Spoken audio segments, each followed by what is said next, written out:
morning, gorgeous. It is great to see you. Here we are inside because it's just too blustery out there. And also my neighbour's lovely, sweet little dog is just having a bit of a bark off. I don't feel like arguing with her. She is so cute and they are such gorgeous neighbours. But distractions are distractions for me. So we're in here and that means rocks. And there's nothing wrong with having rocks, is there? So today it's kind of got a Smoky Quartz theme going on. G'day, Mike. G'day. I think that's you, Jocelyn. Yeah, it is you. I'm still learning who everybody is. I'm always learning who everybody is. It's so nice when you jump on. Beautiful to see you. So Smoky Quartz, right? This is kind of a tabular piece because it's like flat like a table. But it's lovely because it's you, Kylie. Yay! Good morning. So it's kind of paler in the middle and it's got these dark bits around the outside, which means, of course, that it's grown with radiation. Because radiation is what makes it go black. Kay, it's great to see you. Good morning. Good morning, Andrew. It's lovely to see you all here.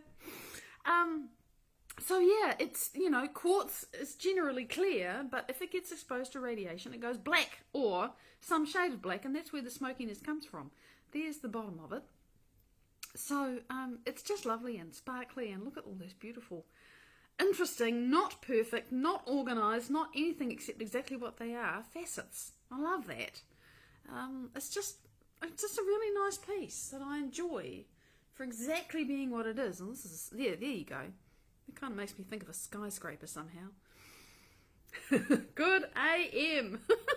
I haven't been called Mads in ages, but you're not the first person to call me that. I've been called many things. My name is very easy for people to hear it wrong, and I think there's at least 10 different versions of Maddie that people have called me. Lindsay, it's great to see you! And it is Smoky Quartz. It is quartz. You can see the shiny flat faces that we associate with it, but it's at some stage in its life, presumably towards the end of its life, been irradiated, and that's what makes the black colour or the dark colour, is radiation. So, yeah, it is sweet. I really like this piece. It's just sparkly and delicious, and that's the piece. I think actually that face does not look like it's been broken off anything. That face looks like a face that's grown, which suggests that this is just a free standing or floating or whatever it is crystal. It probably grew like this as the top, and as the liquid magma solidified and all the bits of silicon, because largely it's silicon that makes quartz, it got all together and made quartz, and it was just a free floating crystal. So there it is. Our other rock today is also, surprise, surprise, Smoky Quartz, but completely different. This one has been polished.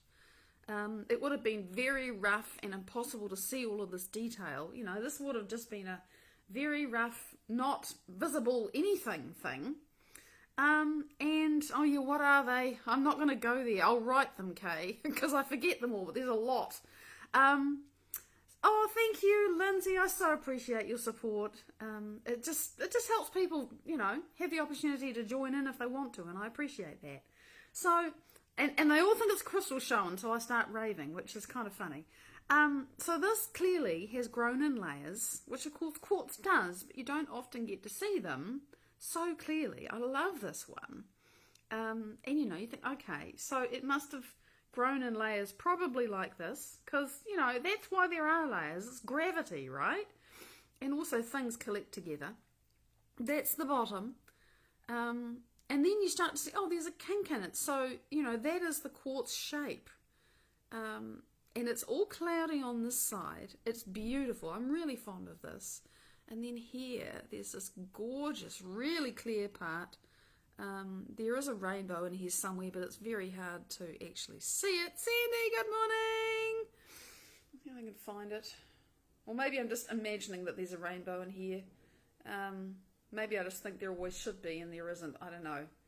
By the time I find it, it's too hard to show you. But what I love is there's this, some people call these manifestation crystals. This is one that's actually growing in. It's not a coffin. You can see it's growing in to the quartz. So it's just a really lovely piece. It would have been so mucky and disinteresting, apparently, until somebody decided to polish it. And I always have two minds about polished crystals. No, I think I bought this one from my friend Jenny Paulo, of course, because she has the best rocks. Because she imports them from all over the world and she knows how to find really interesting ones. So, for anybody who's in New Zealand, because I don't think Jenny posts overseas, or anyone who's in Wellington, my friend Jenny Paulo has become known to be the crystal lady, and she finds amazing rocks. And this is one of them. And I liked it so much I had to buy it. Okay, I will, Lindsay. But, yeah, I mean, you're looking at postage. Because she's here and you're there. Oh, but you're not so far from us, eh? I think you're in Australia. So anyway, this is one of my favourite rocks, and you can just keep turning it over. She finds all sorts of things. And I'm glad I get to rave about Jenny. Christine, it's you! It's lovely to see you. And I'm glad that I get to rave about her. Yeah, you're in the US, so you're talking postage, but whatever. She loans me crystals that I can show off because, I have my crystals, but it's nice to have more so I can show them off. And I'm actually thinking it's about time I took home the ones that are currently sleeping over at our house and got a new set. So there you go. Because it's coming into the time when I'll be showing you rocks a lot when it's raining. And I have so raved about rocks. I want to get on to the topic now. So, the topic today is actually, it's relevant for all of us, but it's a question that's asked by someone that I consider as a bit of a master. You're either a master or not. Yeah, it's so cool, Linda. It's lovely to see you. I'm glad you're on. Good morning, beautiful. And the question goes something like this. I've had this thing in place which allowed me to check in on my energy every week. And that's changed. And so I kind of be curious about, well, how do I keep in touch with my own energy as I go along? How do I basically, without that external stimulus that asks me questions that help me question myself and ask the right questions to help me evolve, how do I learn to do that myself? And so I just sort of turned this around and I thought, well, yeah, what is this really about? And after I'd turned it around for a bit, and I had to turn it around for a bit, because when masters ask you questions, they're not simple questions. But I wanted to unpack it enough for myself that I could make it useful to everybody, because everyone's a master, whether they think it or know it or not. And so the question ended up being something like this. Well, if you know what questions to ask yourself, then you can continue to help yourself grow, because always it's the question that says, well, who would I be if I was like this, or if my life was like that, or what would it be like, or how could I get it? The open-ended questions, what, how, who, when, where, forget why. Why is not particularly useful at all, because it says, well, it's like this because it's like this. Great. Has anything changed? No. So the open-ended questions of how would it be, who would I be, how could it happen, although that one can, get you into lack. But those questions are really good questions to ask. And, not what's stopping me, because that can be very close to why, but, what do I need to move through? All of those things. But the trick is, the challenge is, that when you are stuck inside your own box, you don't know what questions to ask. And in the last month or 3 or however long ago it was, have started to actually call myself the questionator, I'm not the Terminator, I'm the questionator. Because I just have this gift, and it is a gift, that when people come to me with an issue, I ask questions, and I get questions. Questions come to me. They do. And if they don't come to me immediately, I'll ask the person a question, and we'll find the question. And once we've found the question, the answer is almost immediately there. Because the answer is not hard when you have the right question. So the challenge is, for anybody, is to be able to see outside of your own box enough to ask the useful question. And I'm really good at that. And I thought, well, how come is it that I'm really good at this? Because I am. Ask anybody who's done coaching with me.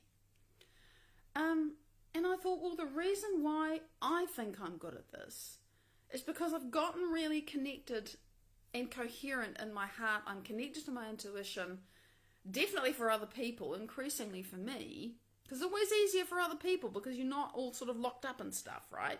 It's much easier to receive information for other people than it is for yourself. Although I'm getting much better at that now. I mean, I was always quite good at it, but I'm even better. It's really clear. And it's really clear when I don't know. And I've learned to rest with that. It's okay if I don't know, because I know I'm going to know when I need to. So I've got really good at receiving the information and knowing when I haven't got the information. So there's a real wisdom and discernment for myself about when something really resonates as being a useful question that I need to answer, or that someone else needs to answer, or whatever it is. I've gotten really good at that. That's no longer a difficulty. And that's because I've become more coherent. That's because I've gotten really connected with my heart, and every day I get more so. And because my brain operates better, it's a better receiver for the information. It's better at taking the information that's out there, that's trying to get to me. Trust me, it's trying to get to you. And translating it into something that I can actually understand. Because, you don't know how to decode television signals into a picture. Your television knows how to do that because it's been programmed to do that. Well, you've got to program your brain to receive the higher frequencies and information out there and turn them into something you can actually read. Otherwise, you can't do it. There's going to be a doorbell in a minute because someone's walking up to our door. But fortunately, my husband's going to answer the phone. He's going to answer the door. At least I sure hope he does. Sweetie! Thank you! Sorry. So I didn't know if he had his headset on. Better to check. So, where was I? So, I recognise that I have this ability to connect to information. And I thought, okay, that's great. How is it that I know when I need to connect to information? Because I'm working it back to the place where you, me, anybody starts from to actually need to do that. Because being able to do that is a skill, right? I talk about developing the skill all the time. You get access to information when you become coherent in your brain and in your heart. That's just what happens. So we're not talking about that today. But why would you need to do that? Inevitably, we need to do that when there is a decision or a challenge or a problem or a trigger or a boom inside us that we want to resolve and we want to change. We want it to be better. Yeah? That's the thing. And of course, some of us, we get triggered all the time by stuff that's going on. There's just so much challenge. And we get stuck inside the box of that. And we can't find our way out. So we can't access the information we need because we're stuck in the box. But also, all of us, we have moments when we're not in the box. We have moments, for some of us it is only moments. For some of us it's quite long periods of time. And there's something kaboom, and you're back in the box of your past emotions and your trauma or whatever it is, right? So, once you are not in the box of, it happens a lot. How is it that you can make use of the fact that you're not in the box? And what you have to do is start noticing when those gangs of emotions and thoughts and whatever it is, that thin end of the wedge that starts to poke into your awareness, just starts to put its boots on, to use the metaphor, and stop it before that whole gang of emotions gets its footy boots on and starts to kick the shit out of you. That is the point at which, even if you can notice it and then they kick the shit out of you and then you get off the playing field or the being beaten up field and think, oh, hell, I completely walked into that one. But you start to notice the point at which it begins to happen. And that is the point at which you will either look back on it later and think, okay, how could I change that? Then you can start asking the useful questions about that point, that situation, that trigger, that thing, which is kind of the entry into the box where you get the shit kicked out of you by your past, by your emotions, by the people or whatever it is, the circumstances. That is the point at which you can start thinking, well, what, how, who, when, how can I change this? And so that's the first thing you can do. You got to actually notice, and this actually becomes more challenging when you become more coherent and your life becomes in general more peaceful and more orderly, because it does. Except and then there's times of change and then it gets chaotic again, because always with change there's chaos. You've got to have old things falling to pieces if you're going to have something new coming in. we can get really disturbed and upset and worried because it's like, oh my God, my life has turned to shit. What the feck is going on? I've been doing all this work and it was feeling good and everything was organised, and now kaboom. It has to fall apart. And I'm seeing this in my own life and in other people that I really care about. It has to fall apart for something new to come in. So don't sweat when that happens. But realise that if you start to pay attention in the times when you're not being kicked around, and they get longer because you become more skilled at staying, at self-regulating and managing yourself and not losing the plot. But the better and more masterful you become at doing that, the more finely and more acutely you got to pay attention. Because the things that upset your equilibrium, except when there's chaos and everything's changing massively, which can also happen. But when there's equilibrium and you're thinking, well, I need to be moving on, but I don't, you have to pay much, much, much, much finer attention to the point at which that thing that you're not even conscious of, because this is what happens, is you deal with all the stuff that's really ugly and loud and screaming at you. You're thinking, well, that's great, but why hasn't this thing in my life changed? And it's because all the unconscious stuff that you're so not aware of, like we were talking about yesterday, is still running. And so you have to pay very, very fine attention and start noticing things that you haven't noticed before, where there's a sort of a jerk inside you and it's so fast that you don't even notice it. You think, hang on, what was that? That didn't feel good. It was momentary. What was that in response to?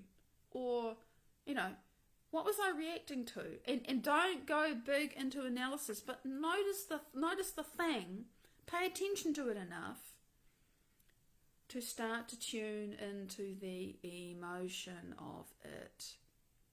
And I'm talking from my recent experience of going through my life and thinking, this thing, for me, it's financial lack, still not shifting. What have I missed?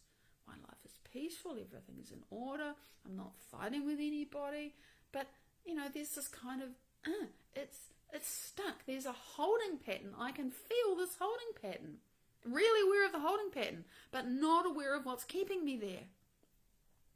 And I talked about this yesterday, as I've been tuning into worthiness all year, right? Because you cannot be abundant if you don't feel worthy. It's not possible. And I really understand that now. I really do. I'm thinking, well, I know I'm worthy. I know. But I didn't feel it in my bones and my soul. And I didn't know that I didn't feel it in my bones and my soul because I wasn't aware, because there was no button being pushed, because it was so unconscious. But I started to notice things that I've always noticed but not noticed. Painful thoughts, fleeting, boom. Like is it, when you're watching a movie and there's just something, one frame in the movie, so fast you almost don't see it. And for decades I've not seen them, not noticed. Oh my God, that was a really painful thought about, oh no, you idiot, you're useless, all that stuff. I just didn't notice it for so long. You have to pay attention very finely and acutely and be present to yourself to notice when those gangs of old feelings or memories or whatever it is are starting to put their boots on and get ready to kick you, and you don't even notice. So for those of us who are just getting started, if you like, you might have just thought, oh shit, I've got all this crap going on. It's all in your face. It's pretty easy when your playing field is just full of, people with sharp boots on that are ready to stand on you and kick you in the teeth. It's not pleasant. But there is no question about what you're trying to overcome. Augusta! There's no question about what you're working, what you're creating, what you are overcoming in yourself. Forget trying. Trying's not so good. But when the field is cleared, and you're thinking, okay, well, this is fine. Nothing's screaming at me. But what next? Because these things just, I'm stuck in this holding pattern. What's keeping me here? And there's no point asking why. You can't see it. It's not in your conscious awareness. Don't try to think yourself out of that. You have to pay attention and notice things that you haven't noticed before, because the field was full of big, strong men who were all intent on beating you up, or women, or whatever. Big, strong beings, metaphorically speaking, that were just coming at you all the time. And now that field is empty, and yet you're still not where you want to be. So what is it? And you got to pay attention. You got to pay attention And it's not like, hyper focusing, looking for a problem. No, it's not. It's just being really present with yourself and being really present with your life. And that can be challenging if your life is full on and busy, and maybe you can't do it all the time because, you're just busy living your life and doing your thing. But there have to be moments or periods of time. You got to carve out time to just stop and look and listen and pay attention and feel and sense into who you are being, and feel for these tiny little things that are like, if you as a crystal want to be absolutely present and pure with who you're wanting to be now, quite right, Andrew, then what is there that doesn't quite vibe with that? What is there that is not resonant with that? And particularly when you feel into and imagine and start creating the life that you desire, and I don't mean thinking, I'm going to do this, but being the person you want to be. And you feel something and you rankle about that. Because you imagine sitting in front of your computer or looking at your phone, and your bank account has $3.5 million in it. And you really get into that feeling, right? And you start to notice, oh, this can't be me. Oh no, who's going to be pissed off because I'm wealthy? Oh no, what do I think about me because I've got all this money? Am I greedy? If you really put yourself in the situation that you desire, in your awareness, you will find out which parts of you do not want to go there. And it's astonishing what comes up. But you have to be present with yourself, and you have to be in the now and make it now, experience it now. And then you're going to find out which parts of you are saying, hell no! Despite the fact that you really, truly, consciously want to go there. There's unconscious bits of you that don't want to go there. So that's my rave. For all of us, we are all masters, as much as we desire and decide to be. And the more we practice mastery, the more masterful we become. And this for me is a big chunk of it. Just gotta pay attention and be willing to see what comes up. Because sometimes it's ugly. Well, so what? It's there anyway. You might as well see it and change it. Alright, I know I'm out of time. It's been a beautiful week to share with you. I'm so grateful for each and every one of you. Very much love. Enjoy the resonant replays over the weekend. And I will see you on Sunday, Monday. It's a public holiday here, but I'm just going to show up anyway. Big love. Mwah. Until then, bye-bye.